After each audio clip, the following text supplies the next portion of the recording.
CM news आपल्या बातम्या आपलं चॅनेल। रोखोक निर्भीड व ताजा बातम्या पहा सीएम न्यूज चॅनेलवर।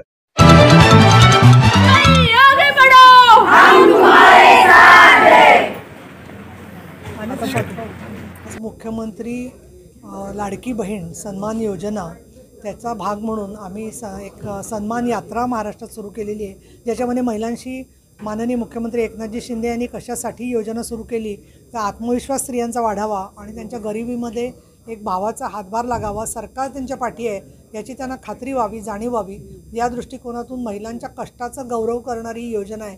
आणि याची भूमिका ते फॉर्म भरत असताना आलेले अनुभव, त्यात काही अडचणी असतील, शक्ती गट जे तयार केलेले त्यांना बँका जोडून घेत असताना विशेषतः नोडल बँकेकडून, बँक ऑफ महाराष्ट्राकडून जेवढे पाहिजे तेवढं सहकार्य मिळत नाही आहे, या सगळ्या मुद्द्यांचा पाठपुरावा करण्यासाठी म्हणून आजची बैठक आम्ही घेतलेली आहे। आणि आमच्याबरोबर डॉक्टर ज्योती वाघमारे, तसंच कलाताई शिंदे, शारदा जाधव आणि सुनीता मोरे या सगळ्यांनी मिळून आज आम्ही महिलांशी संवाद साधलेला आहे, महिलांची मनोगत ऐकून घेतलेली आहेत आणि त्याचबरोबर यातले जे मुद्दे आहेत त्याचा पाठपुरावा आम्ही प्रशासनाच्या बरोबर नेहमीच करतो, तसा तो प्रशासनाबरोबर पाठपुरावा करणार आहे। निवडणुकीच्या वेळेला मी आले होते आणि तोपर्यंत लोकसभेचे निवडणुकीचे उमेदवार निश्चित झालेले नव्हते, परंतु केंद्रामध्ये पंतप्रधान नरेंद्रजी मोदी हे परत एकदा पंतप्रधान झाले आणि महायुतीला राज्यामध्ये संमिश्र असं म्हणता येईल असं यश मिळालं, परंतु शिवसेनेचे 8 खासदार निवडून आले आणि आपल्या चर्चेमध्ये सुद्धा अनौपचारिकरित्या नक्की शिवसेनेचे किती येतील असं पत्रकार विचारत होते, तर त्यांची पण थोडी चिंता दूर झाली असेल। आम्हाला अजून अपेक्षा होती यशाची, पण ते तरी त्याच्यात मिळालं नसलं तरीसुद्धा आमचाही परफॉर्मन्स खूप चांगला होता, स्ट्राईक रेट चांगला होता। माननीय शिंदे साहेबांनी जे प्रचंड परिश्रम केले त्याला लोकांनी चांगल्या प्रकारचा प्रतिसाद दिला असं चित्र झालेलं आहे। आणि आता आज आम्ही मुख्यमंत्री बहीण सन्मान यात्रा याच्या निमित्ताने इकडे आलो। हे 9वं पुष्प म्हणजे हा 9वा कार्यक्रम शिवसेना महिला आघाडीने घेतलेला आज महाराष्ट्रात होतो आहे।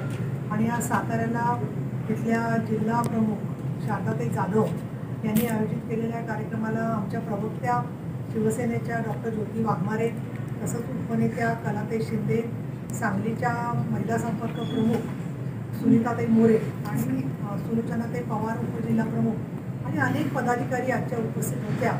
आणि महत्त्वाचं म्हणजे महाराष्ट्रामधलं वातावरण फार मोठ्या प्रमाणामध्ये जरी गढूळ झालं असलं तरी स्त्रियांच्यामध्ये या योजनेच्या निमित्ताने, इतर योजनांच्या निमित्ताने खूप उत्साह आहे।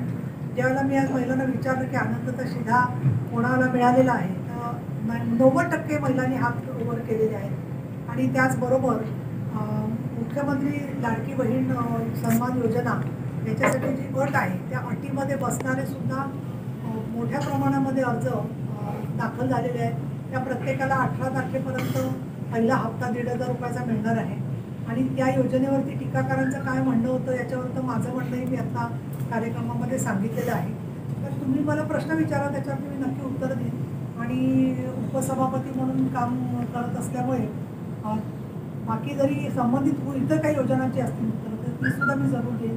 आणि मी एवढंच या ठिकाणी सांगेन की केवळ प्रत्येक सरकारच्या योजनेकडे दूषित भूमिकेतून बघण्यापेक्षा केंद्र सरकारने केलेला अर्थसंकल्प असेल, राज्याचा अर्थसंकल्प असेल, त्याचबरोबर पायाभूत सुविधांसाठी जो प्रयत्न राज्य सरकारने केलेला आहे, रोजगाराचे अनेक प्रकल्प येण्याच्या दृष्टिकोनातून मोठे परत MOU राज्य सरकारचे झालेले आहेत। आणि त्यामुळे पुढच्या काळामध्ये महाराष्ट्राचं चित्र चांगल्या पद्धतीने बदललेलं दिसेल याच्यात कुठलीही शंका नाही आहे। लोकसभेच्या वेळेला काही वेळेला जी वस्तुस्थिती नाही आहे ती वस्तुस्थितीचं विपर्यास करून मांडण्याचं काम हे विरोधी पक्षांनी जरी केलं असलं तरीसुद्धा जनतेला काय वाटतं आहे ते समोर आलेलं आहे।